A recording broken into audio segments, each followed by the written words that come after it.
اللہم صلی علی۔ انہیں ابی ملیکہ نے بتلایا کہ رسول اللہ صلی اللہ علیہ وآلہ وسلم کی بیوی حضرت عائشہ رضی اللہ تعالی عنہا جب کوئی ایسی باتیں سنتی جس کو سمجھ نہ پاتی تو دوبارہ اس کو معلوم کرتی تاکہ سمجھ لیں۔ چنانچہ ایک مرتبہ نبی کریم صلی اللہ علیہ وآلہ وسلم نے فرمایا کہ جس سے حساب لیا گیا اسے عذاب کیا جائے گا۔ حضرت عائشہ رضی اللہ تعالی عنہا فرماتی ہیں کہ یہ سن کر میں نے کہا کہ کیا اللہ نے یہ نہیں فرمایا کہ عن قریب اس سے آسان حساب لیا جائے گا؟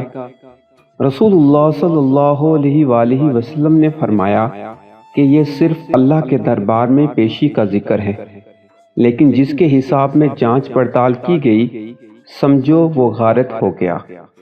صحیح بخاری حدیث نمبر 103۔